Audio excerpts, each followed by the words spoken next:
28-3, but maybe even more impressive, they are 5-2 against Power 6 conferences this season, which means they're getting the right wins, not just wins.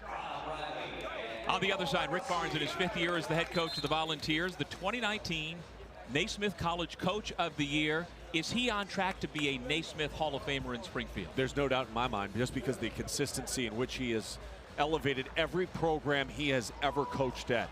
And obviously a phenomenal job for a very long time at Texas, but then to come to Tennessee and accomplish what he has so far and what lies ahead, and I know we'll talk about it later on, but what is a top 5 recruiting class nationally coming in next year.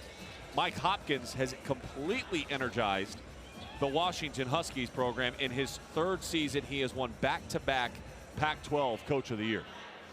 They won the regular season championship in the Pac-12 a year ago, going 27-9. Washington with one of the signature Pac-12 wins so far this season, the big win in Anchorage over Baylor. Tennessee comes in also with a 2-0 record, picked to finish 5th this year in the SEC.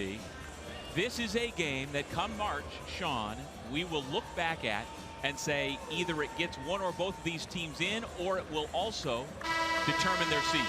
Yeah, it's a quad 1 game, and that becomes important. Come March, you want to play neutral site or road games against great competition, and both of these teams know that it's going to be a battle today. This is Lamonte Turner, the 5th-year senior from Florence, Alabama, one of the real keys to the Volunteers this year. He had, coming off a sensational game of 14 assists, 0 turnovers. Off the turnover, Neziah Carter is fouled by Josiah Jordan James.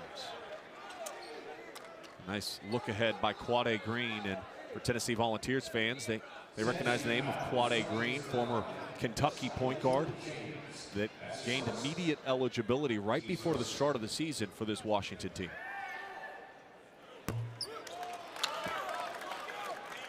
And they went through the preseason, Washington did, assuming Quade was going to get the approval on the waiver. And with the way things go with the NCAA, that is never a foregone conclusion, but it worked out very well in this case. And Tennessee's going through it right now. I mean, they're trying to get their big man back with a transfer from Arizona State that would really shore up some of the problems they have at the defensive end as far as rim protection, that Kyle Alexander type role that they had a year ago, where you can extend out pressure and know that there's a shot blocker behind you. That's Uroš Plavčić, who you're talking about, the ASU transfer who is still sitting. The bucket by Yves Pons, who's off to an outstanding start to his junior year for the Vols. Athletically gifted, so strong, a good weak side shot blocker, but his offensive game has really blossomed this year. Carter to Hamir Wright, around and out.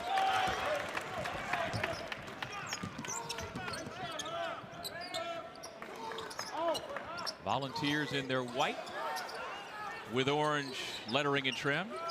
UW in its black uniforms with white lettering, purple trim. Here's Quade Green, the Kentucky transfer. You want to get to Isaiah Stewart here. You've got him isolated in space. Too strong. You cannot guard him one-on-one when he gets that post position. A great job. That's a design set to overload one side and keep Stewart on the opposite side so that you isolate him and give him room to attack. Deep three, nothing but net for Turner.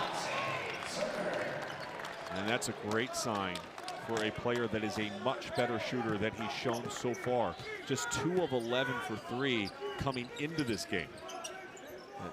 Some of that is I think, part of the struggle of being the facilitator and also trying to figure out how to score. Once again, Stewart gets position inside.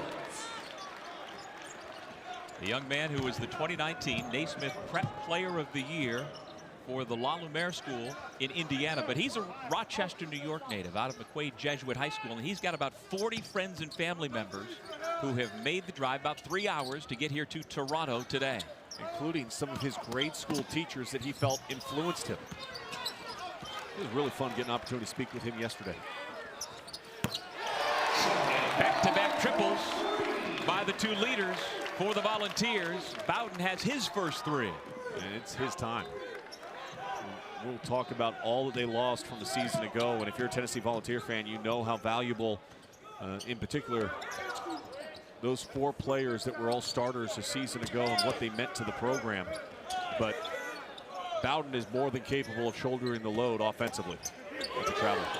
Wright gets away with it, finds McDaniels, who bricks the 3, and then an over-the-back foul against Stewart. I think Coach Hopkins would have preferred the travel being called versus the foul on Stewart. No doubt. First foul on the 6'9", 250-pound freshman, Isaiah Stewart, who looks like he could be a 30-year-old. He has that kind of physique that if indeed he goes straight to the NBA next year, physically he will fit right in. Fulkerson, nice use of the glass. 4 different Volunteers in the scoring column. The lead is 5. Tennessee doing an excellent job against the zone, finding space, gaps, getting uncontested looks out over the top. Good defensive effort that time. Green gets it back and then gives it away one more time. Turner shuffled his feet. I like the defensive intensity you're seeing from Tennessee, though. Multiple times on that last possession, you're getting your hands on the ball.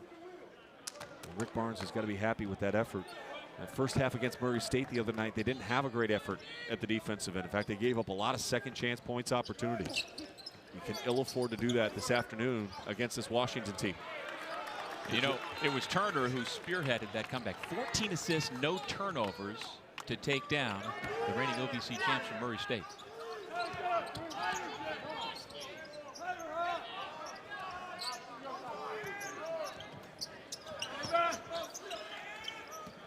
Bowden, great shot fake, and the 2. You've got to be more disciplined defensively, Quade Green. You fall for the shot fake, you give up space. And Bowden's too good of an offensive player to give him that much room. 7 unanswered points for Tennessee. Wright this time is called for traveling, and that gives it back to the Vols, up 7. Today's James Naismith Classic is presented by Citi. Welcome what's next. And by Hyundai. The 2019 Hyundai James Naismith Classic is brought to you by Hyundai. Has given Tennessee an early 12-5 lead over Washington. Welcome back to Toronto, everybody. With Sean Farnham, I'm Doug Sherman. The Vols last year, 31 wins to match a program record. They spent a month at #1 of the AP poll, but so much of that core is gone. For Rick Barnes, it's time to turn the page. Well, it is time to turn the page, but you also have to acknowledge what was lost. And you're talking about 70% of their scoring, and not just the scoring, but the incredible leadership you got from Grant Williams, Admiral Schofield, and Jordan Bone, who had an absolutely knockout season last year for the Tennessee Volunteers. Not pictured Kyle Alexander, who was also very vital to defense, the ability to block shots, much more productive offensively. I watched Grant Williams play last night against the Warriors. Tried to take a charge against Draymond Green. Didn't get the call. Those were 2 big bodies colliding.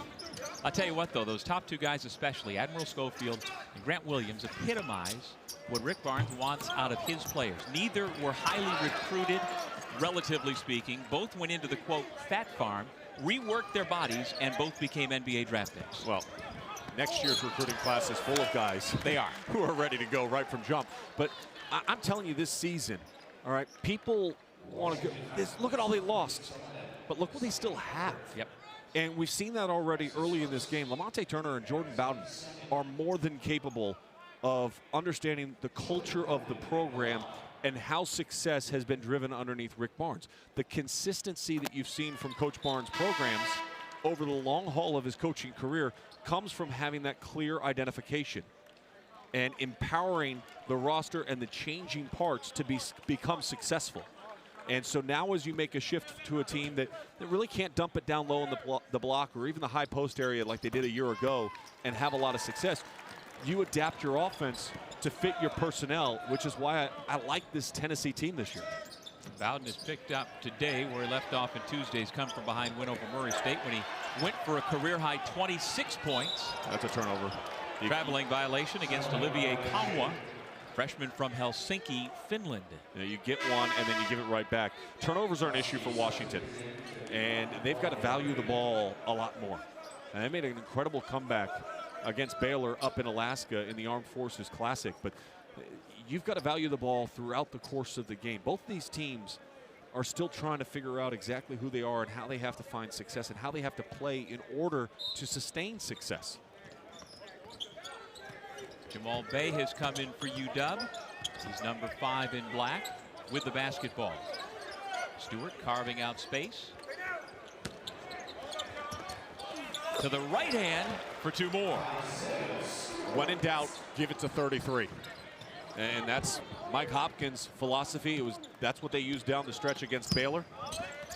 Oh, look at the answer right back. And that's the second foul on Stewart. When in doubt, give it to Fulkerson.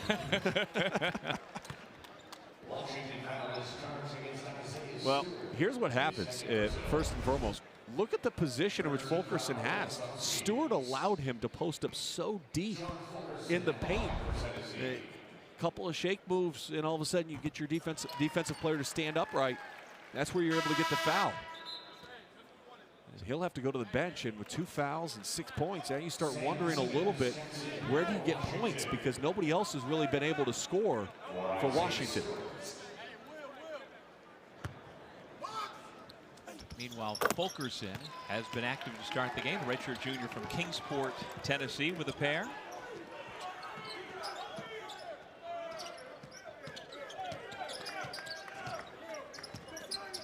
Jaden McDaniels needs to start asserting himself. He's got the ball in his hands right now. The freshman from Seattle. There it is. Pull up. Long 2.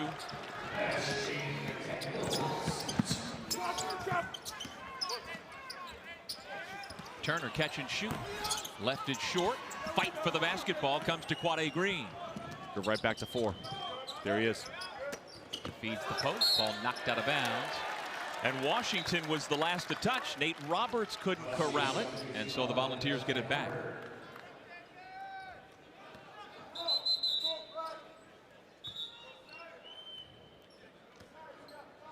Isaiah Carter checks back into the game, and McDaniels goes out. This is a team right now on the floor, though, that I really do have concerns of how Washington's going to score the basketball. Isaiah Carter is really good in the open floor and has become much more confident as a scorer overall. Very similar to what we've seen from Jordan Bowden. But outside of Carter, you don't really have a scorer out there for the Huskies. Jay-Z's nephew made SportsCenter on Tuesday, number 2 top play. You probably saw the flying dunk. He has that kind of athletic ability. He's dunked on Marvin Bagley. He's dunked on Bol before. And you asked Sean, where are they going to get the offense without Isaiah Stewart? Carter's as good an option as any. Yep. 5 to shoot. Shovel pass mishandled. Washington with a basketball. But Carter's better when he has other scorers around him to open up the floor. Carter off the hesitation. Cut off at the baseline, and then the block shot. Sam Timmons denied.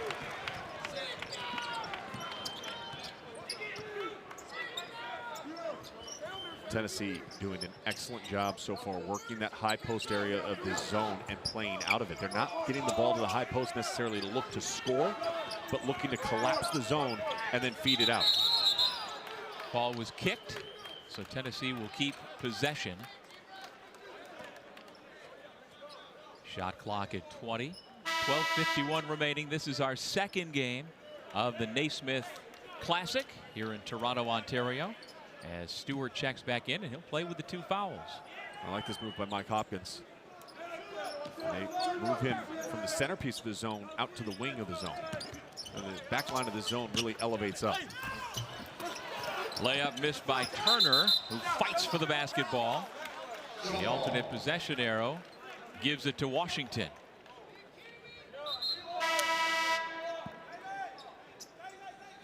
Now this is going to be interesting to see for Isaiah Stewart. Can you play, and can you play with maturity to stay on the floor with 2 fouls with still almost 13 minutes left to go here in the first half? James Weissman the other night, when Memphis played Oregon, got into foul trouble. They kept him on the bench, and the game kind of slipped away a little bit. Now in the second half, he came out and played great. Memphis put itself back in position. But Peyton Pritchard able to knock down a couple of threes, ended that one. Oh, by the way, Memphis did not miss Wiseman today. They put up 100 on Alcorn State. That's why I didn't understand why he was playing in the start to begin with. I mean, right. Once he was ruled ineligible, just you've got other players on the floor that are very talented. Don't risk it. Lester Quinones, one of the other freshmen. Precious Look Achiuwa. out. Oh my goodness. Green. No. The follow slam by Carter. Playing above the rim. Couple athletes here, you think? I think so.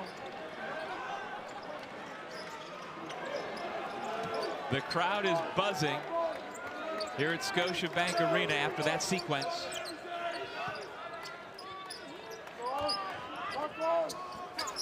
Fulkerson facing up. In the middle of that zone, that is going to be open. And great understanding and maturity by Tennessee to find that spot. Really hoping we have a dead ball situation here so we can go back to that last play. And I'm not talking about the made back bucket by Fulkerson. It was nice, but for as exciting as that yeah, was. there he is. Good. Good. Okay, good. We get the stoppage of play. You want to talk about amazing athletes, and Yves Pons, I'm thinking Carter's going to throw it down. He's one of the best dunkers in the game, and he's able to block the shot, but Carter doesn't mind. He's going to go ahead and get the follow-up and put it back through anyways. Oh, some high elite level athleticism in Toronto, Canada. The Huskies and the Volunteers. This is going to be fun all afternoon.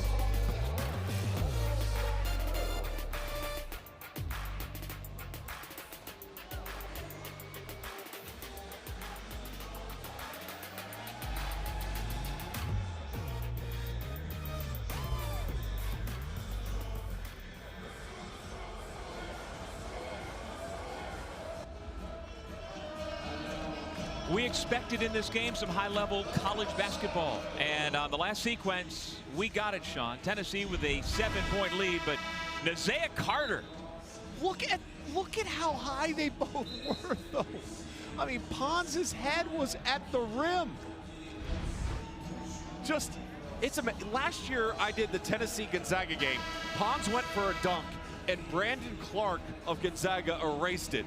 And if you looked at it, both guys' heads were at the rim. I mean, it was unbelievable play. And that one was probably better. And this time, Pons got the block. Yeah, Pons had 4 blocks in their last game. He's averaging 3.5 blocks per game. A spectacular one there for the 6'6" junior from France. But the play wound up ultimately tilting back to Carter, the 6'6" junior from Rochester, with the throwdown.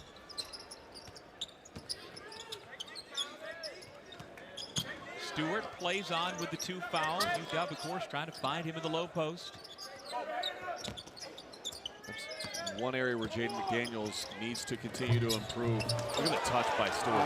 But Jaden McDaniels off the bounce a couple times. You see him lose the ball or not keep it close enough to his body. A little loose. As he gets a little tighter with his handles, he's going to be that much more efficient at the offensive end. Yeah, he had 9 turnovers in the first 2 games. But a brilliant talent. One of the 5 stars recruited by Mike Hopkins and his staff. Johnson takes the bump. Rebound Carter.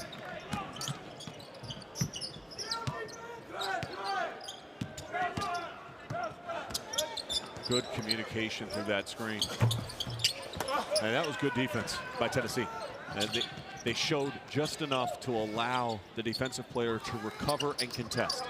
Why is ball screen defense so difficult, Sean? Because a lot of times you don't talk. I mean, it comes down to communication and trust. That's too easy. That soft spot again. This time it's Bowden in the middle. No, that's as easy as a layup for Jordan Bowden. I mean, if you're going to give him that shot all day long, you're going to have problems. A man who was a scoring machine at Carter High School in Strawberry Plains, Tennessee, just outside of Knoxville. He twice went for more than 50 points in a game. Bowden can fill it up. He's been doing a good job of that. And you think about just how much of a late bloomer he was, 5'4" as a 7th grader. Grew to 5'10" as a sophomore. I'm not going to lie. I've told that story to my son. My son's not very tall. Yeah. I'm 6'6". My son's like 5'7". He's a freshman right now, and I'm going, hey. It'll come. It's going to come, kid. A lot of high school, Jordan Bowden only had 1 Division I offer. That came from Texas Pan American. Again, middle of the zone. This time it's Pons for 2. Too easy. I mean, Tennessee, Rick Barnes is spacing them. They're cutting, they're flashing, they're moving. It's a simple pass into that soft spot of the zone, and they're just knocking down 8-foot, 10-foot jump shots. Uncontested. Poor pass that time by McDaniels. A little too tall for Stewart. I'd go right back to it. Flash right into the centerpiece of that zone. Miscommunication. Both Pons was trying to get there. Bowden makes sure he's in bounds. McDaniels soars for the rebound.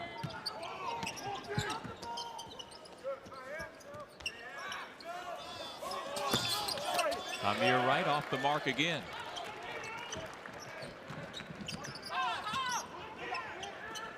Bowden, another wide open Tennessee Volunteer, and he cashes in. Timeout, Washington. Coach Hopkins has seen enough. In the last 4 or 5 Tennessee made field goals, there has been absolutely nobody around him from the Huskies. And if you're going to leave your opponent open, especially opponents that can shoot the ball like Jordan Bowden can, you're going to see this reaction all day long. I mean, that is warm up, comfortable, feet set, line it up and let it go. Well, the question in Knoxville coming into the year, how would Turner and Bowden step into their new primary roles? And again today we're seeing it from both of them.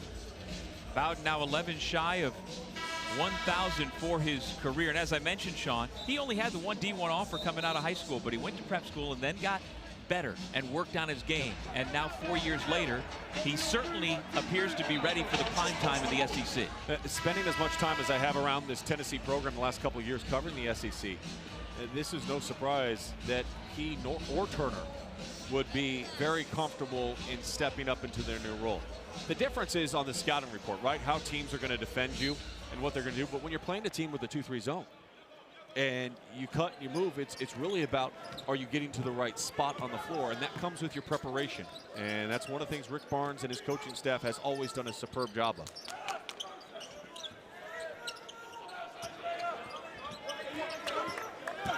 Interesting matchup of 5-star recruits here. McDaniels being guarded by James, and this one, the advantage goes McDaniels with a jump shot for 2. McDaniels simplifies his game with his length and his athleticism. No one's blocking his shot. No. You know, so be comfortable and have your feet set, and especially in the mid-range game. I know we talk about analytics and how important analytics are. But there you go. And that one's analytics as far as getting to the rim. The one before is a long 2. I'm okay with either one. I want good quality shots that are open, that you feel confident that you can make. That was an NBA move from your 6'9" freshman. Pons from the short corner for 2. His shot has really improved. The 3 3-pointers last time out against Murray State. That's a career high for him. He set back-to-back career highs in the first 2 games of the season. This time the double team comes to get Stewart to dribble out. Now he goes right back into the post. Knocked out of bounds. UW will have it when we come back to Toronto. The Volunteers up 10.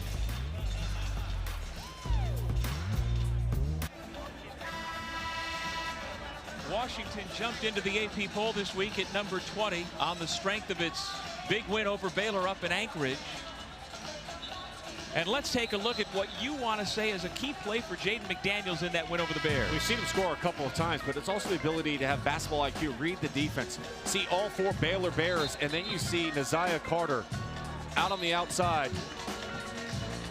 Big 3-point shot that tied the game with 1:30 left to go, but it forces that long run out, and it's important for his growth and maturity as a player as he finishes up this season and most likely, in all likelihood, at least test the waters at the NBA level.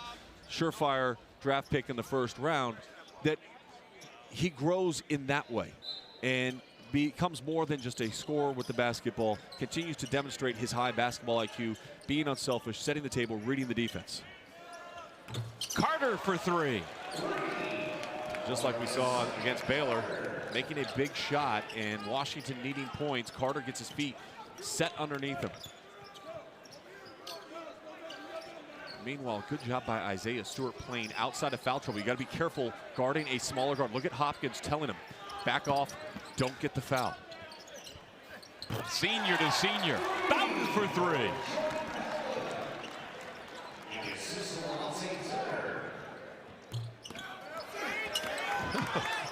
Pons is just silly. Just goes up and he can grab a rebound anywhere. He's got springs in his legs. Young man who didn't lift a weight until he came to the States. Here he is again in the middle of the zone. Turn and shoot. Got it from 14 feet. So he worked out with Rico Hines, who's now on the staff of the Sacramento Kings as a player development guy who did a lot of work actually with Pascal Siakam, helping him become the most improved player in the NBA last season. And he told me a year ago when Zion Williamson was in college basketball, said there's not a better athlete not named Zion than Yves Pons, and I don't disagree. McDaniels picks up the foul. This was earlier on. Yeah, the help defender, James, came and blocked that shot. Yep.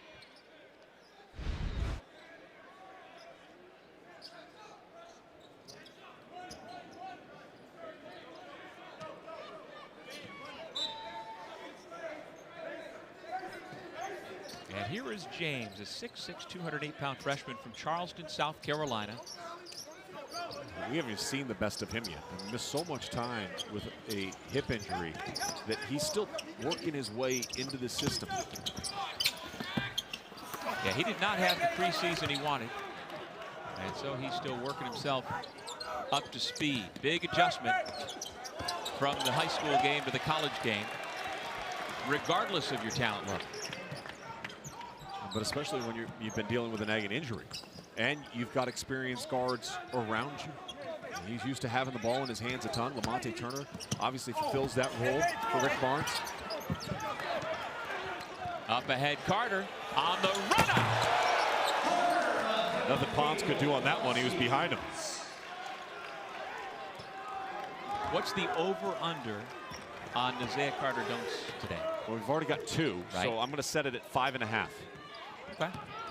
You taking the over, the under? I'm going to take the under, but I want the over. Okay. Fair enough. Fair enough. Good job in transition.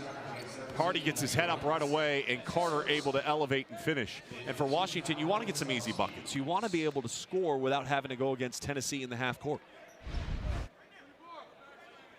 Just like Tennessee, Washington is hoping that Carter is one of those guys who can sustain what we have seen through the first 2+ games. The big jump in production from a year ago to now. Kamwa, the corner 3. Well, like Tennessee, Washington lost a ton from a season ago.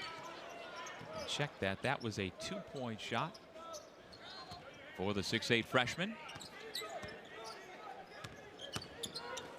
Elijah Hardy has come into the game at the point for Washington. There he is, number 10. He had great experience over the summer on their foreign trip because they didn't know what the situation with Quade Green and his eligibility. He was the starting point guard, so he got some quality minutes to work with this team in an important role. Should benefit them over the long haul of the season.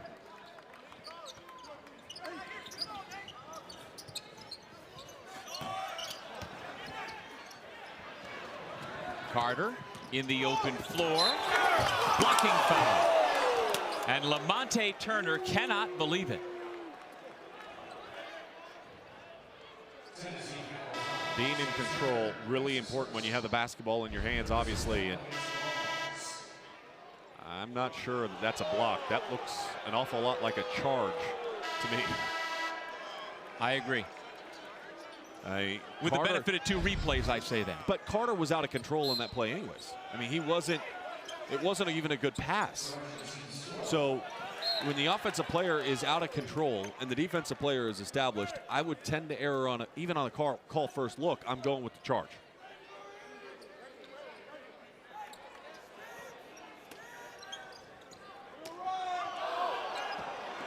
Four minutes, 15 seconds remaining in the half. I want to get the ball down to Stewart.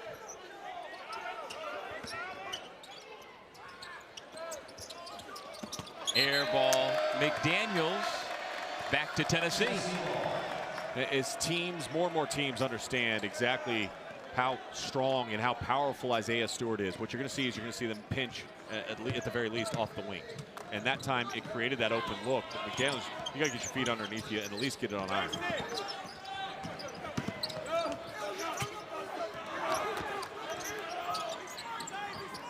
Johnson, James, Bowden, Fulkerson, Kamwa, the 5 on the floor for the Vols. And then McDaniels called for the foul out on the perimeter. The James Naismith Classic is presented by the Basketball Hall of Fame, where the game never ends.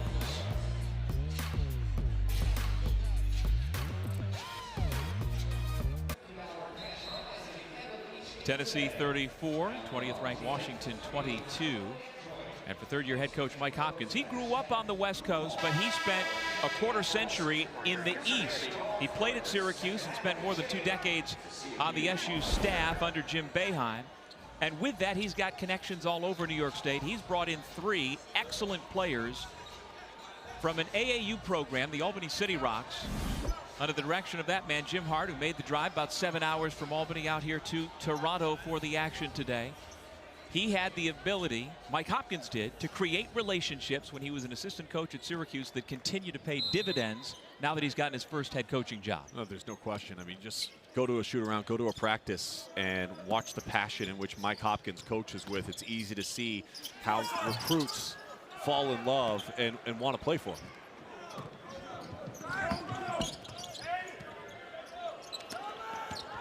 Sean, we like to talk about teammates being connected. Right now, UW is not that well connected. Tennessee, on the other end, has made 13 field goals. They've all had an assist. The efficiency has been outstanding by Tennessee. Their execution against the zone, they haven't. It's not even just the zone, it's the length that the zone has. When you look at the back line and the size and the way they're able to close out, they can cause a lot of problems. They caused a lot of problems for Baylor in particular in that second half of that game. So far in the first half, though, it's been pretty easy for Tennessee. And when they have their poise, distribute the ball, find somebody wide open. 6 assists already for Lamonte Turner. And he does have 5 turnovers, though.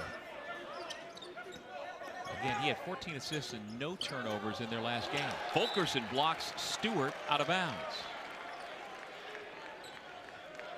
Fulkerson in high school broke former Duke star Marshall Plumlee's single-season school record for blocks at the Christ School where he went. Stewart goes to work, brings it back out to Hardy. Skip pass, McDaniels, the step back, and it trickles off the rim.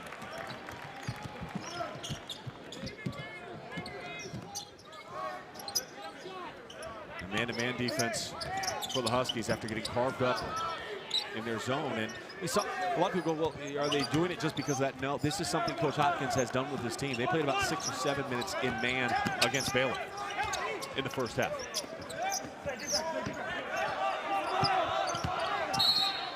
That's going to be a foul against Tamir Wright, who just grabbed hold of Olivier Kamwa.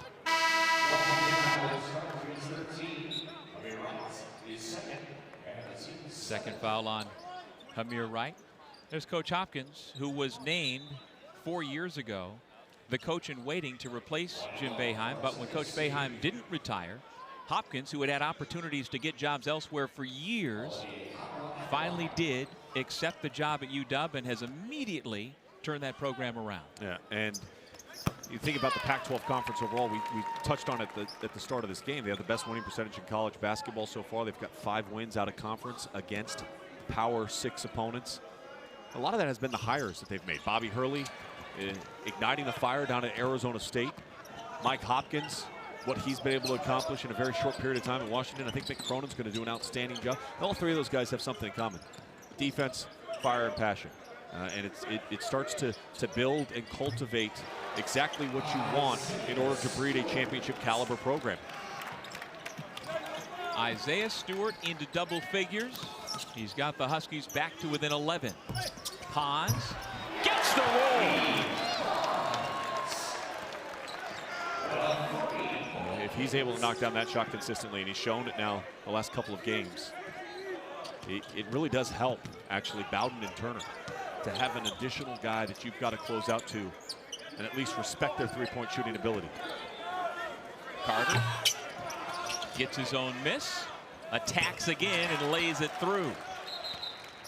And a quick timeout by Mike Hopkins.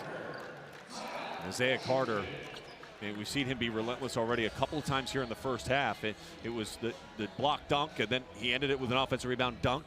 That time he elevates up for a shot. He knows where the miss is going to come, and he beat his defensive player there to the spot in order to corral it and give himself another opportunity to score. Well, Mike Hopkins loves to take his team on the road. They hit the road for the non-conference again this season. To Anchorage, to Toronto, and then to Honolulu coming up. Just those 3 trips, 12,000 air miles, Sean. Well, and let's not forget they also have a home game against the Gonzaga Bulldogs, who last night absolutely throttled Texas A&M. They came into the year, and a lot of people were going, I don't know what this Gonzaga team's going to look like. I'll give you a hint. It looks really good. And they don't even have Killian Tilly back yet. That's going to be a fantastic game. Eastern Washington versus Western Washington. Yep. Well, Hopkins does love to get on the road, and this game, in part, is to get those 3 former Albany City Rocks an opportunity to play in the Eastern time zone so that their family members could come from upstate New York to make it here to Toronto. And also, Quade Green, who's a Philadelphia kid, his family has been able to make it up here as well. So part of the travel plan for Coach Hopkins. Well, and part of the program plan for both these coaches. High-level talents out on the court, but high-level coaches that aren't afraid to go somewhere and play somewhere. And we do see more and more of that all across college basketball, where that was not always the case. Shot clock down to 5, and the Huskies take it away. Up ahead, Carter. There's number 3. If the over-under is 5.5, Carter is on pace to go over.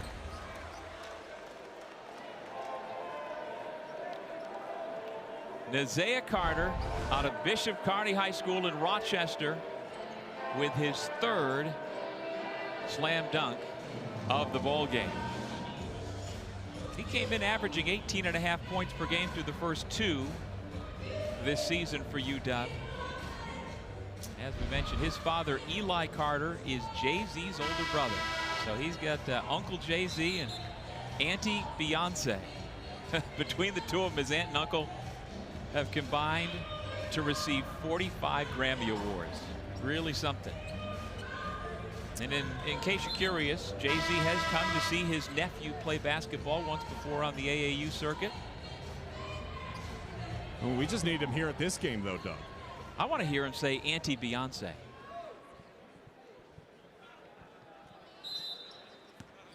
I'd see either one of them in concert. They're outstanding. I've seen Jay-Z. I've not seen Beyonce. How about you? I've seen Jay-Z as well. I have not seen Beyonce, but I see great execution by Tennessee. My goodness. How about that? Josiah Jordan-James. The ball movement and the poise that we've seen out of the Volunteers has been at such a high level here for the first 20 minutes. Carter trying to work on Turner, who stayed right in his hip. And now you hold for the final shot. What an impressive first 20 minutes we've seen so far by Tennessee. Handling the zone, being unselfish, balanced scoring attack. Turner working on Green, crossed him over to the free throw line. The shot, no. And that'll do it for the first half of basketball.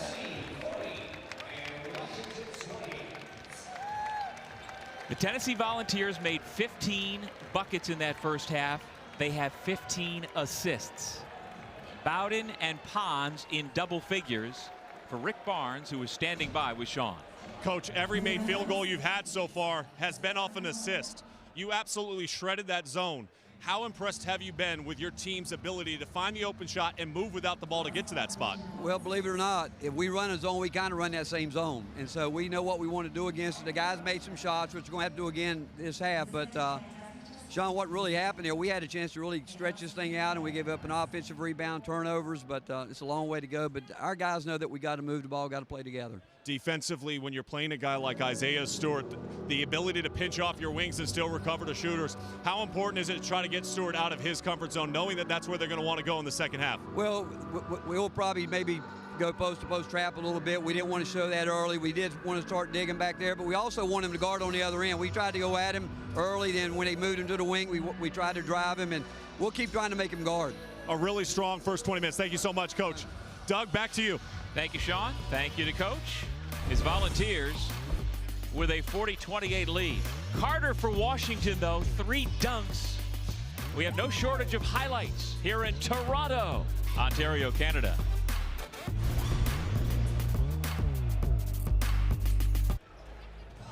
Welcome back to the James Naismith Classic, presented by Citi. We are at Scotiabank Arena here in Toronto, Ontario, Canada. With Sean Farnham, I'm Doug Sherman. Welcome back, everybody. 20th ranked Washington comes in feeling real good about themselves, but the reality is at halftime, they had only 3 guys score in the first 20 minutes. Well, and that becomes an issue because you have a balanced scoring approach by Tennessee, led by a guy that we anticipated was going to thrive, and Jordan Bowden didn't disappoint in the first half. When you watch the highlights, catch and shoot, wide open, uncontested. Next time you do a little elevation, defense flies by, uncontested shot. And there's a late contest there. But the rest of these highlights make it so simple. When you pass and move the defense, and you're able to find your best player in space, the result usually is going to be pretty positive. 5 of 8 overall from the field, 3 of 4 from downtown, 15 points for Jordan Bowden. And maybe even more impressive is what you talked about going to the break. It's what I talked about with Coach Barnes. 15 made field goals, 15 assists for Tennessee. Those are our Basketball Hall of Fame stats. I got a stat for you that's Hall of Fame worthy. Okay, go. On the season, Jordan Bowden has taken 13 three-pointers. He's made 9. 9 for 13 to begin the year, 70%. That'll work. That's good. Yeah, he's been outstanding. He's been ready for the spotlight and able to step in right away with all the losses of Bone, Williams, and Schofield, and Alexander from last season. A turnover, though, on the first possession. If there's anything you could mark down, has been... There's number 4. Yeah, I said 5.5. So execution coming out of halftime, a turnover for Tennessee, and a dunk in the paint for Isaiah Carter. Carter with 14 points, including those 4 dunks, to lead UW.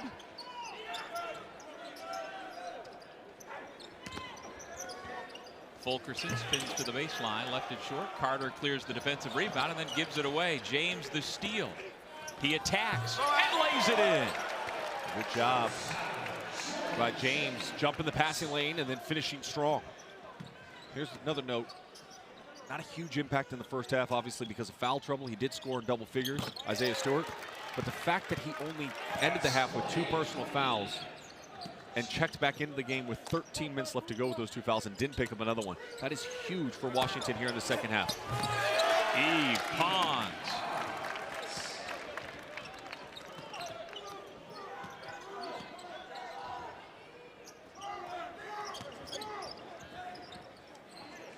Quade Green scored his first 2 points of the night on the last trip. Almost had 5. It was halfway down, but rattled out. He goes for the steal. Instead, he's going to pick up the foul. Washington's got to pick up its level of aggressiveness.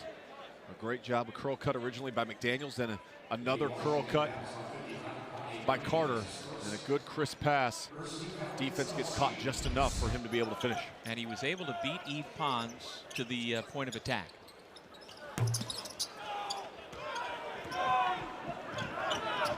Carter, Wright, McDaniels, Stewart, and Green, the starting 5 once again for the Huskies. Stewart kept it alive. Fulkerson, as he goes to the deck, saves it to his teammate. Yves Pons, meanwhile, he's a little shaken up.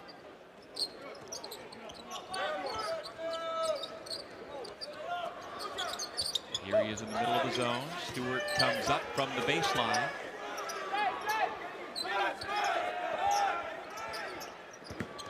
Turner drives strong, and he'll have a chance for 3. Well, and that's poor defensive rotation that time, actually, by Isaiah Stewart. As the drive happens and you get beat on the outside of the wing, you're expecting the center of that zone to step up. Isaiah Stewart stayed attached to Yves Pons.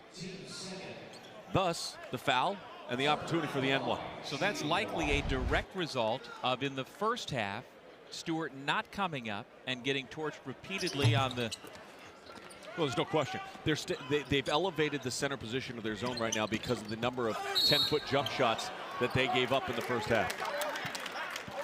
Well, I don't think this is a bad sign at all. Just a quirk, a statistical coincidence. But all three made buckets here in the second half of Tennessee. So far, no assists.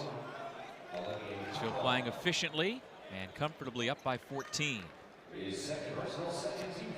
Quade Green steps to the free throw line, the transfer from Kentucky, and came in as a 42% three-point shooter out of Kentucky, and he has yet to find his rhythm from beyond the arc. Now, they don't need Quade Green to be an electrifying scorer for the Huskies, but you do want to see him be able to stretch just enough to create better space, in particular for Isaiah Stewart inside the paint. He and I had a chance to chat yesterday before practice, and he's a Philly kid through and through, but he says he absolutely has fallen in love with Seattle since he transferred to UW back in January. He's gotten used to the rain.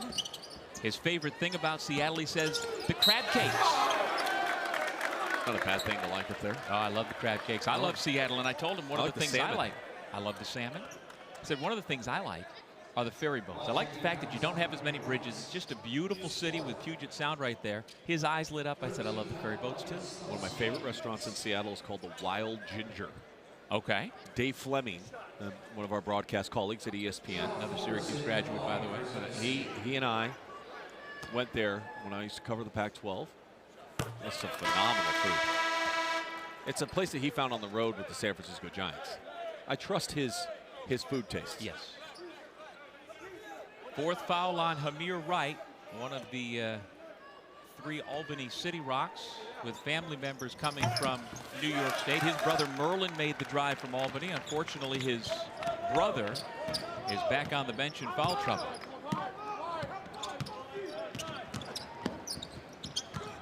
Knoxville has great food too, by the way. Go visit my friend George at Dead End Barbecue. You're looking to get some free food in 2 cities right now. No, I don't get free food there. I just like it. You travel as much as we travel. You got to find good food spots. You do. Bowden to Turner. He continues to struggle a bit on the jump shot tonight.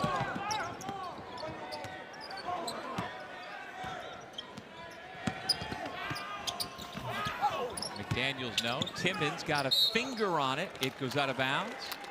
Back over to Tennessee. The defense of Washington is going to have to be elite here in the second half. Very similar to how it was when they whittled away the lead against Baylor. Very similar, no doubt. Because offensively, they're still trying to find a rhythm, in particular in the half court.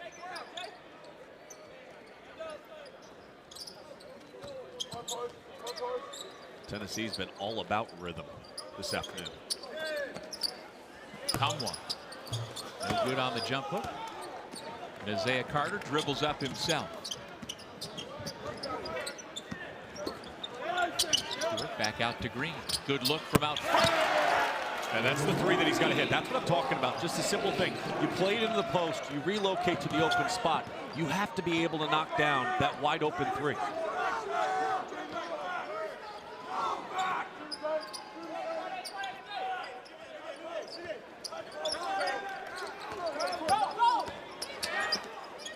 Fulkerson. Nice job by the defender Sam Timmons to stay on the floor and get the block shot. Kamwa knocked it away. Here come the Volunteers. Stewart was open, but the pass wasn't good. Just being a little bit careless with the basketball by Jaden McDaniels.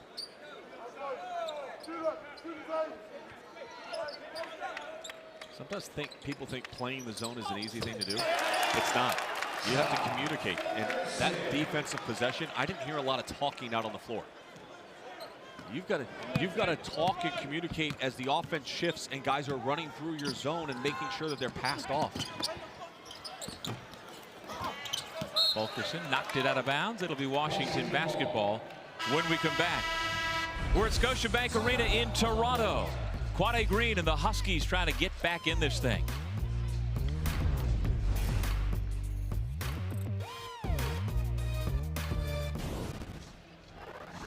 Welcome back to the James Naismith Classic here in Toronto. 20th ranked Washington down by 13 points to the Tennessee Volunteers and Rick Barnes in this early signing period for high school basketball, Coach Barnes and his staff has done extremely well, Sean. I talked to our director, national recruiting, and they have the 4th-ranked recruiting class, and he just was heaping praise on all 3 of these top 40 prospects that have signed. He said, Jaden's a tough combo guard. He's a winner. He led IMG to a junior Geico's national championship as from the point guard position. Keon is an elite level athlete, the best player in Tennessee.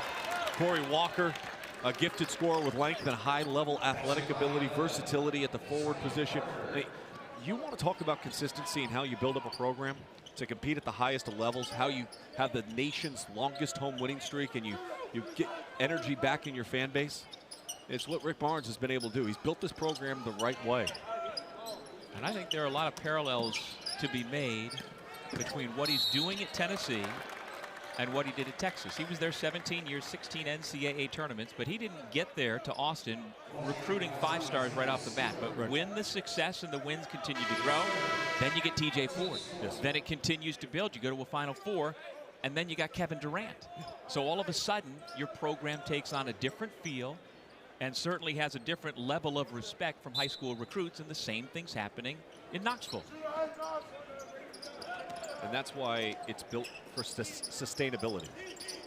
It's not built to be a one-hit wonder.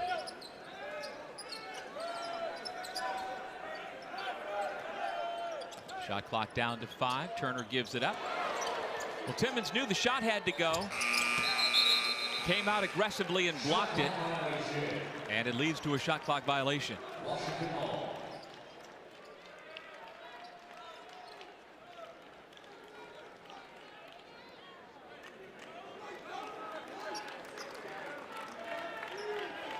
Timmons, the senior from New Zealand, the only remaining recruit from Hopkins' predecessor, Lorenzo Romar, now the head coach of Pepperdine.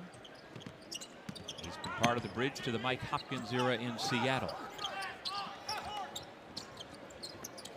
Well, the SEC a couple of years ago, when I first started working it wasn't, everybody was talking, it's not a basketball conference, Sean. It's not a basketball conference.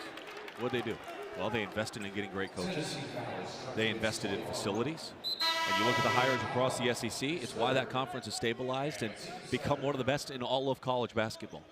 I think when you look at the Pac-12, they're kind of following a similar blueprint right now. The addition of Mike Hopkins, Bobby Hurley. Then you look at Mick Cronin and what he's going to be able to do at UCLA. The coaching has increased. Even Kyle Smith at Washington State. I think he's going to have a defined system. It's not going to happen right away. But certainly you could say, hey, yeah, that's an improvement. It's a step in the right direction. Mark Fox at Cal, beating Pepperdine and UNLV. Look, Cal was the worst Division I Power 5 conference team or Power 6 conference team in the country last year. They're off to a very good start this year, stabilizing that program and starting to get the footing back underneath it. That's where the conference is at right now as a whole. Fulkerson. Nice job by Stewart not to pick up that 3rd foul. Here comes Carter again. Blocked! Lamonte Turner at 6'2", getting off the floor. I wanted to see Carter go with that like Jerry Stackhouse one extra dribble reverse dunk that he had against Duke back in the days when he was wearing the Carolina blue before he's now the coach of Vanderbilt. How about the dunks that occurred in this building by Vince Carter? Amazing. I mean, half man, half amazing. He was just, to me, all amazing.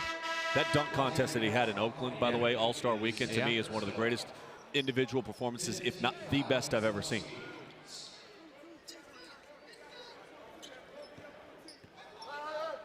Stewart goes out for Washington. McDaniels is back on the floor. James, Bowden, and Turner around the perimeter. Fulkerson and Pons inside. This is Pons for the high post. Better defense that time by the Huskies. Monty Green lost the dribble. And turnovers will kill you. You're trying to whittle away a lead, and you're down 11 with 12 minutes left to go. You get a good defensive possession. You get the rebound. You've got to value the basketball.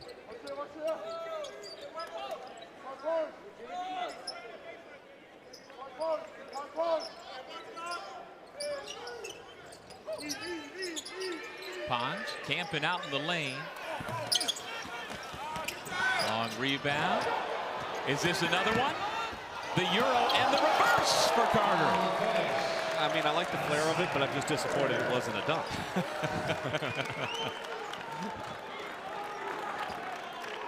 We're holding on 4 dunks, right? Yes. Still plenty of time. Oh, yes. Washington coaching staff last possession was concerned about the amount of time Pons was in the paint. Carter pokes that one away. Bay waits for the screen from Timmons. To the corner for 3. Timmons, the step back. Yeah, that's exactly what Timmons needs to do when he comes to the game. Physical presence, the defensive end, and then try to get an offensive rebound and a putback. All of a sudden, Washington's got some momentum in this game. So much so that Coach Hopkins was about to make a sub. Instead, he pulled his sub back. 6 straight points for Washington.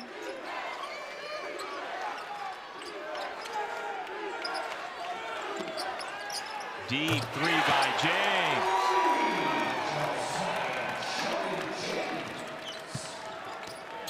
You'll see more of that, more and more. That was a comfortable shot attempt there. Even though it was deep, I mean, he looked comfortable there. Didn't look forced. What a feed. And the flush. Green to Timmons.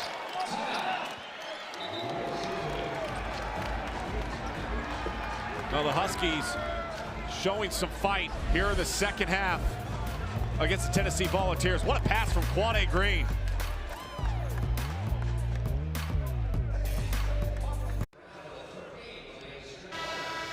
Washington back within 8 with Sean Farnham. I'm Doug Sherman. And Mike Hopkins is known as a 50-year-old coach who's willing to mix it up in practice. He's suffered 4 black eyes, a broken nose, Yeah, and here on the sideline. flop. I mean, that is a blatant flop by Coach. I mean, he wanted to take the charge. You saw him put his hand on the back of his head and go the opposite direction. That is a flop, and that is a point of emphasis this year. Should have been a warning. Second one is a technical foul. Yeah. Just unbelievable. Look at the top of your screen. He goes down, and then he puts his hand on the back of his head and goes, hey, that's a charge.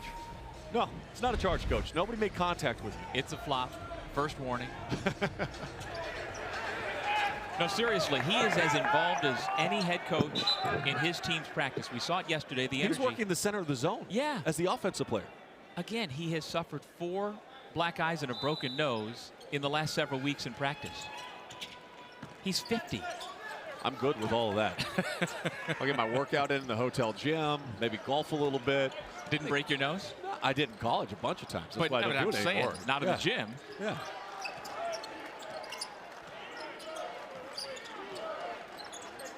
Change it up from man-to-man. They were in the zone. The zone was being effective, but they changed to man-to-man. We'll see if they're equally as effective there. That's a foul. Good job by Turner. We'll step away with time on the floor. Volunteers hanging on to a 53-45 lead.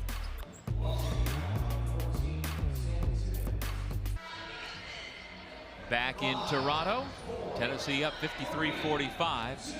Isaiah Carter putting on a show for the Huskies so far tonight. He's a young man who originally committed to Dayton, but when Archie Miller left, he opened his recruitment back up. Huskies are glad to have him. You usually don't start a highlight package with you getting blocked at the rim, but instead, that's exactly what we do because he's able to get the dunk and a couple runouts. His ability to explode against revenge here in the second half. 4 dunks already for one of the elite level athletic players in all of the country. Isaiah Carter, the nephew of Jay-Z. He's been, you mentioned that dunk. I was there in Los Angeles when he dunked on Marvin Bagley. Yeah. That caught a lot of people's attention. Yep. That was back in the AAU days. They go back to the zone. They showed a possession of man-to-man. Tennessee was able to draw a foul. They go right back to the zone. How similar is what Mike Hopkins does defensively to what he learned under Coach Boeheim and what Syracuse presently does with that zone? It's very similar. I mean, you elevate your wings up a little bit more. I think you can be a little bit more aggressive because of the length that they have, in particular this season. But he can go back to what they had last year. I mean, you look at the long athletic guards up top. When Syracuse was elite in their 2-3 zone, you always had that one guy that at least had great length up top and could be disruptive. And Matisse Thybulle, the National Player of the Year defensively last year, just a phenomenal talent to have at the top of that zone. This Washington team, Sean, has 7 players who are 6'9" or taller, including a trio of redshirt freshmen who average 7'1".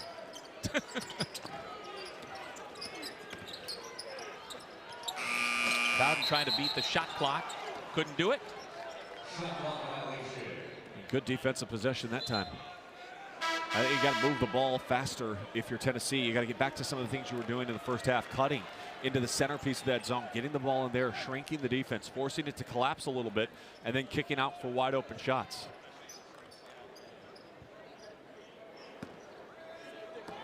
Bowden hasn't scored so far in the second half. He had 15 at the break. He has 15 now.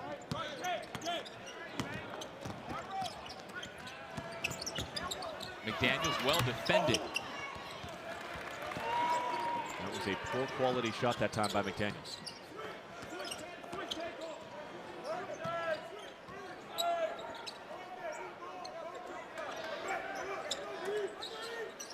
Fulkerson doesn't even look at the rim. He could have had another 13-foot shot.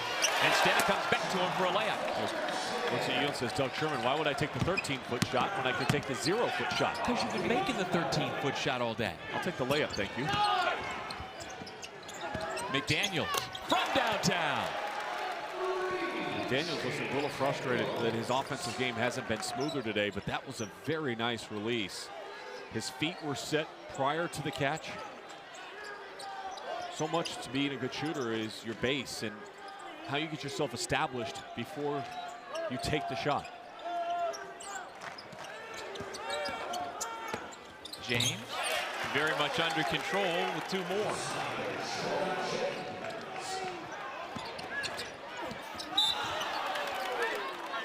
Bay will go to the free throw line. And Tennessee has done a very good job of keeping the Huskies at arm's length distance here in the second half. They watched their lead shrink a little bit, but it hasn't gotten to a point where they've really shifted the pressure onto Tennessee. Right. Bay, a cousin of Colorado's standout, Tyler Bay. Colorado, you talk about all that they returned. Both these teams lost a ton from a season ago. Colorado returns almost everybody, including McKinley Wright, who's one of the nation's best point guards. Tad Boyle's team has that kind of experience that makes you kind of believe that they could potentially be this year's Washington in the Pac-12, where a year ago Washington had all that experience and rode that wave all the way to a championship. Well, the Buffaloes were picked number 2 in the preseason poll in the Pac-12, behind Oregon and ahead of Washington. How do you see it shaking out? I see Colorado winning it. Okay. And I getting to spend a week with them in China, I didn't see anything over there that changes my mentality. A very good defensive team with an elite level guard that can score and also facilitate for their teammates. The big key for them is can they shoot the three-point shot better than they did a year ago? Last year they were a 31% three-point shooting team. They have the pieces to be better. Yeah, that's a double dribble. Quade Green went to make a one-handed pass, tried to regather, and he gives it back to the Vols, who are up by 10 here in downtown Toronto.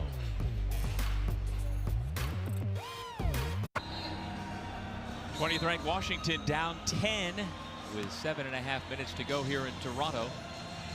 The Disney Bundle is now available. You get ESPN Plus with great content like NFL Primetime, UFC, NHL, and the 30 for 30 library, and you get Disney Plus and Hulu.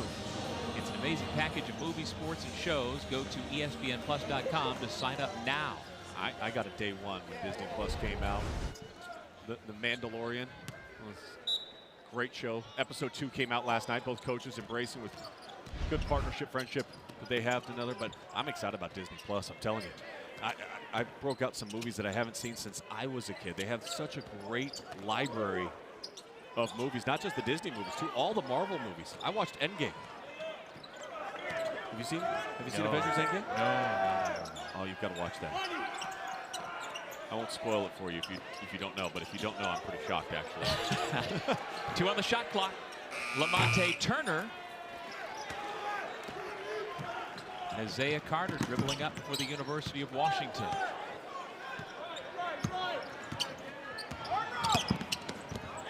Keeps the dribble, missed the lefty shot. Stewart kicks to himself and puts it through. What I love about Isaiah Stewart is he's such a skilled big.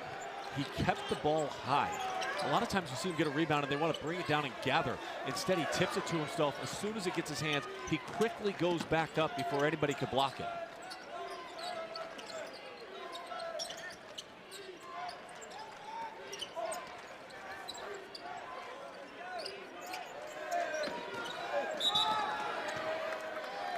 Foul off the ball underneath. Let's go back to the hug we showed you. This is before the game. These are two guys who've known each other for 30 years. So much so that when Rick Barnes was the head coach at Providence, he had an all-star team that he took overseas, and Mike Hopkins, who was a player with Syracuse at the time, was on it. Problem was, as Hop was telling us yesterday, the all-star team didn't include Patrick Ewing, didn't have Chris Mullin, didn't have Pearl Washington, it had Mike Hopkins. So they went 1-8 on their trip to Australia. But with that, to talk to Coach Hopkins about what he learned about Rick Barnes and what he has learned from him in the last 30 years, that A, he's a great guy, says Rick Barnes, but B, said when you're in the competition, the competitive battle in basketball, he is as competitive as anybody on the planet, and he is somebody who is not to be trivialized. You know what I mean? That you know that when you are up against him, you are up against it. That's got to be a finish for Jaden McDaniels. I love those stories about that date back so far. Mike Hopkins, a tremendous talent out of Mater Dei High School in Southern California. Bowden. First two of the second half as he gets nearer to 1,000 career points. How about the stop and pop there? Stop, turn, defense just clears out. Able to plant that foot, reverse pivot off of it. McDaniels has it rim off. See, for me, don't shot fake there. Take the first look. The shot fake actually knocked him off balance. He gave Pons a chance to contest the shot. Timeout, Tennessee. Let's take another look at that shot by McDaniels. As he drives in, watch. You elevate up right there and take your shot. Instead, look at how the space closed and the gap closed, and he allowed Pons to contest with his hand in his face. But going against an elite shot blocker like Pons, you would understand.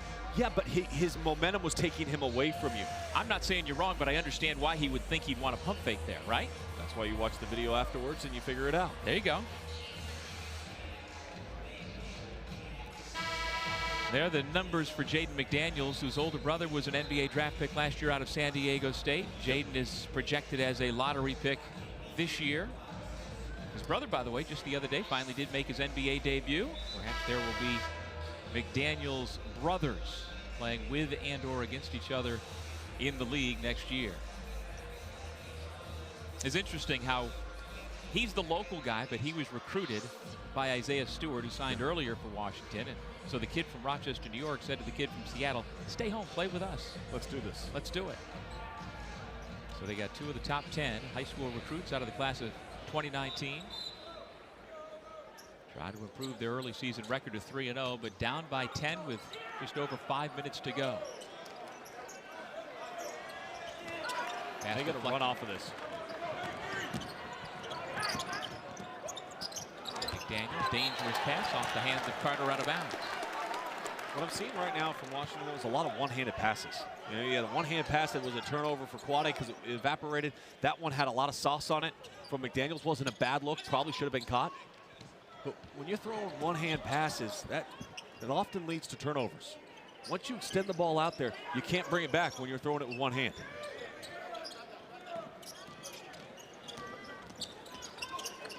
Turner throws it up to Fulkerson. Has to save it back to him. 12 to shoot. The longest tenured ball takes it to the rack. It's nice to have that available in late shot clock situations for Rick Barnes. Space out the floor, see if you can get a seam, and then attack. They missed Isaiah Stewart. I don't like that shot attempt there.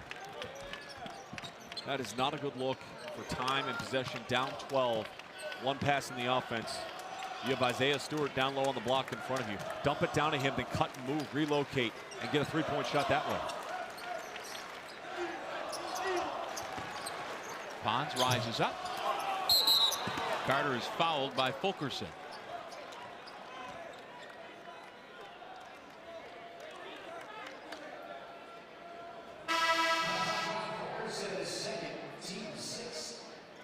Fulkerson will go out.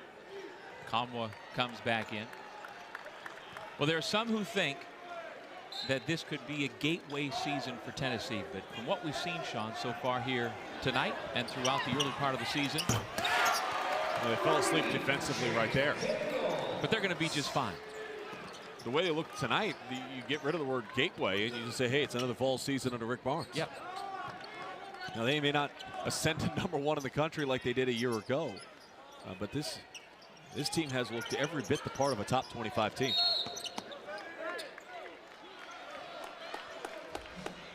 Looked like DJ Carson, the official, said that McDaniels made contact with that hand when trying to face guard, so that's a personal foul.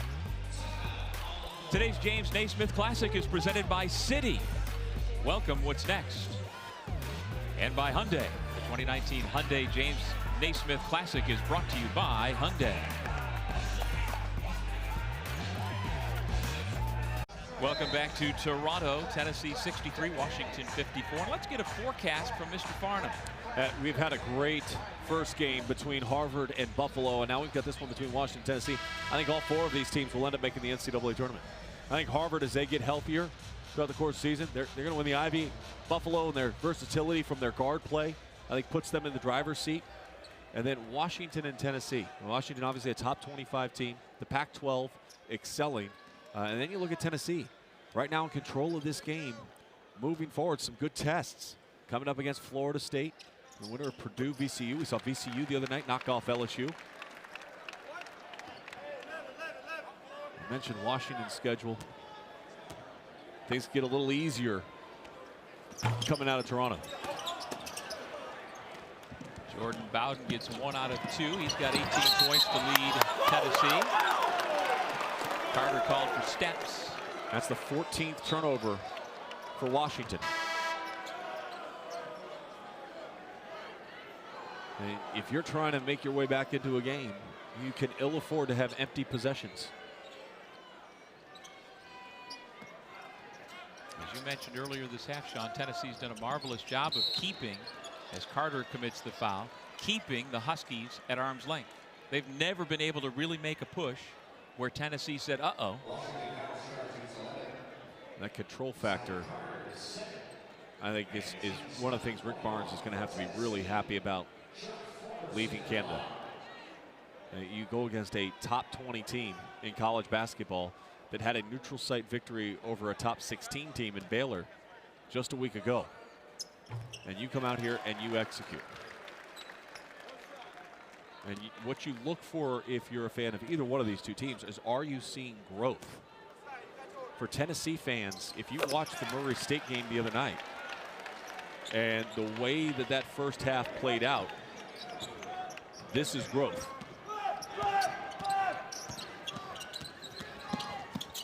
Did you hear the communication? Another turnover, back-to-back possessions, turnover. But did you hear the communication defensively? You could literally hear on the screen the call of where it was coming from and what their coverage was going to be.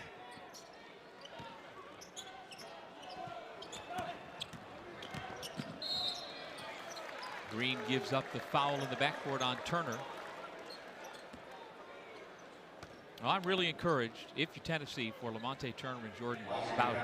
And you got to feel good for both seniors. You know, Turner, as mentioned, the longest tenured Vol who came in with Coach Barnes in 2015, but was declared ineligible by the NCAA, had to redshirt. Since that time, he's become an honor student, earned his communications degree back in May, and now is in grad school. And then for Jordan Bowden, he's a kid who grew up in Knoxville, going to Thompson Bowling Arena. He wasn't recruited out of high school by the Vols. He wasn't recruited by very many Division I schools out of high school, but he kept working at it, and now he's nearing 1,000 points for his career at his hometown school. And they will be the leaders of this team without question all season long. It's their team. And they had a great opportunity to watch some outstanding leaders a year ago that wore that uniform.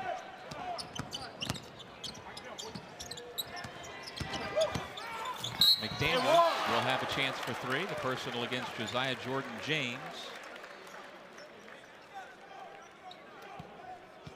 And McDaniels tonight just 5 of 14 before this one.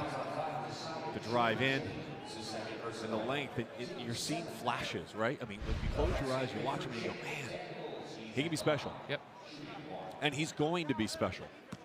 But sometimes the journey and the arc to get there, you hit some roadblocks. And today has been one of those games where, although the point total tells you one thing, there were opportunities for him to make plays. You know, 5 turnovers already in this game for him. He's got to cut those numbers down. The frustrating day of Hamir Wright continues. He was called for another foul. Foul trouble has kept him from being on the floor very much here in this one. I don't think Mike Hopkins likes that call. Earmuffs, as Neil Everett would say. And there's Hamir Wright, who played at Albany Academy for Brian Fruscio. And again, his brother Merlin made the drive up to Canada. The only chance this year for a number of the East Coast kids for the Huskies to play in front of friends and family members in the Eastern Time Zone. And Hamir Wright has fouled out of the game. So a scoreless effort for the junior from Albany, New York, 2-time New York State Class A Player of the Year.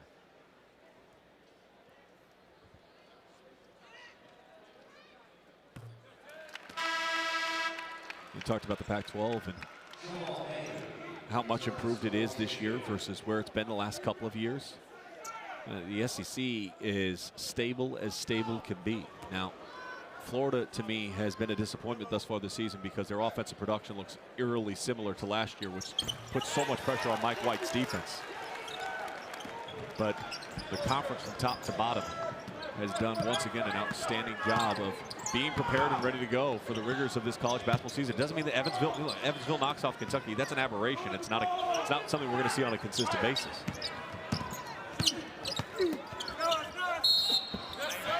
Travel on Carter. So if you went now, what, 2 weeks into the season and looked into the crystal ball, where would you go 1 through 4 in the SEC right now?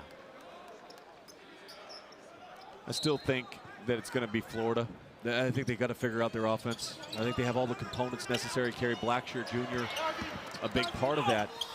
And with the defense that they play and some of the experience that they have, I think Florida is going to be the team that ends up on top. I think Kentucky will be right there at number 2.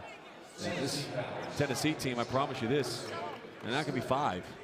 I think Auburn's off to another great start. Samir Dowdy last night had himself a game, 33 points, 8 rebounds, 6 of 8 from 3 as number 22 Auburn picked up a victory. LSU took a loss earlier this week at VCU. But not a bad one.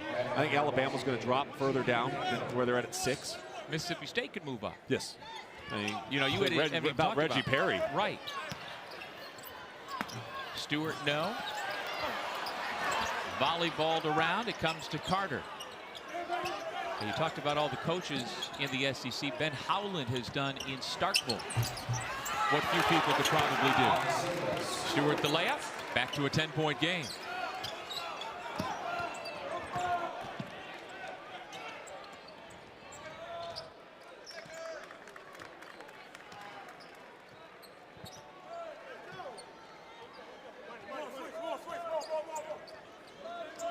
Turner picked up his dribble. Now he needs a teammate to come to him. Can you flop while standing and not falling to the floor? I think so. In 2019, I think you can do it. Because that was pretty close. Turner was trying to get a foul because he really didn't have any options there. Hardy gives it away.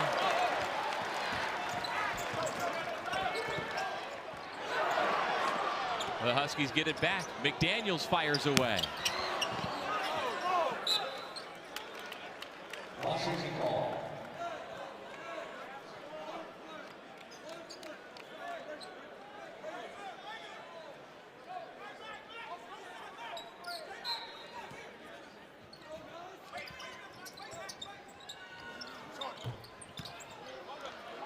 Now, you've gotten a chance to see Josiah Jordan James on tape through his first 2 games and then here in person today. His best game yet.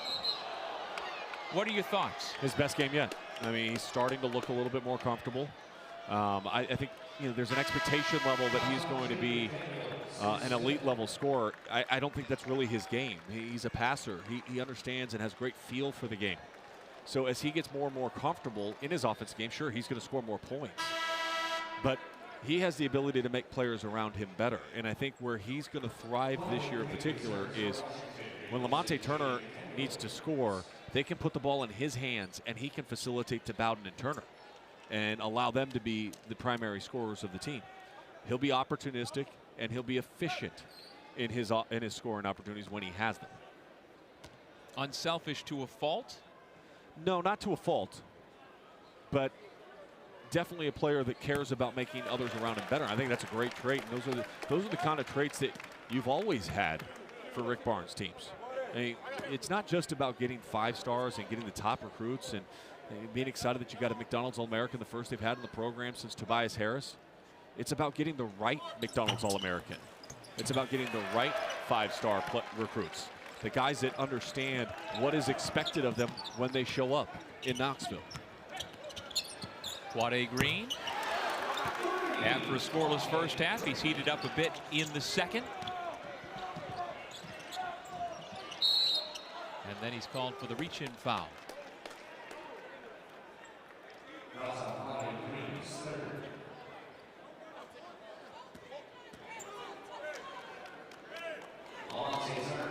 And so Lamonte Turner heads back to the free throw line. The 2018 SEC Coast 6th Man of the Year as a sophomore.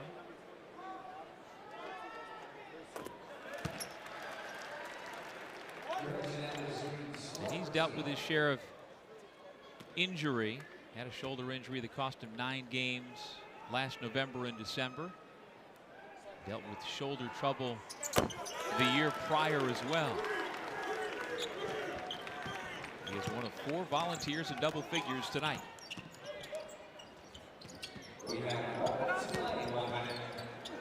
Carter. And the folks who made the trip from Tennessee to root on their volunteers make some noise as the Vols can just close it out. Well, they've got one of the best fan bases in the country.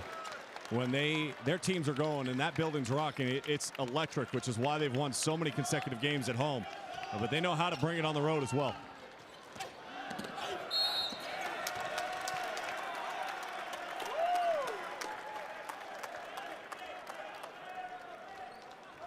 And for Washington, Doug, for me, this is one of those games where there is so much film to break down with a young team that has new roles, and they're going to try to go back to the drawing board and figure this thing out. And that's part of the college basketball season when you're relying so much on players in new roles, and in particular 2 freshmen. Well, there is certainly plenty to work with for the Washington Huskies, who jumped into the national polls this week off the win against Baylor. And they've been playing catch-up all day and night here in Toronto against a very good Volunteers team. And Turner's just lived at the free throw line the last several minutes.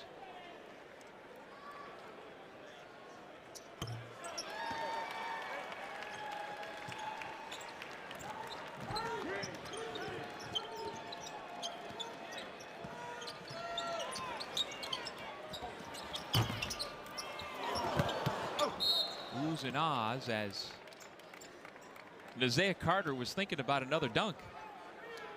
Unfortunately for him, his teammate took the basketball away. Sean, how many dunks have we got for him? 4 or 5? We're at 4. At 4. But so that was almost half. That's another half. So by your math, he's up to 5, still under. Still the under. Okay.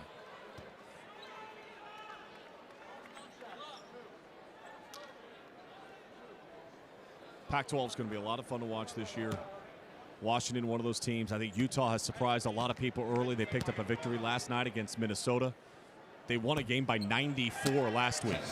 94. They scored 143 points in regulation. 2 players had triple doubles. You said 94, right? 94. Largest margin in the history of college basketball. Well, the Volunteers are going to improve to 3-0, and this is the type of game, the type of win that helps you build a resume. The two longtime friends with the embrace at midcourt. Rick Barnes, Tennessee Vols win it 75-62.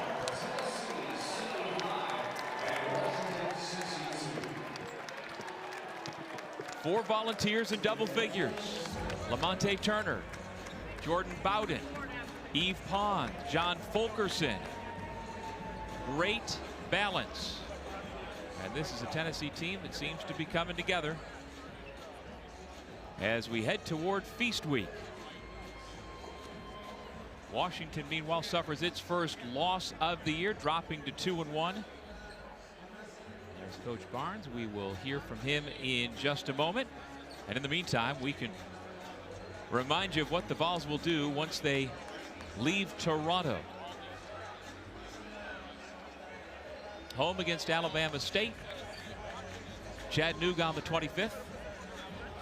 And then in the Emerald Coast Classic, Florida State, and then either Purdue or VCU, depending on how it shakes out.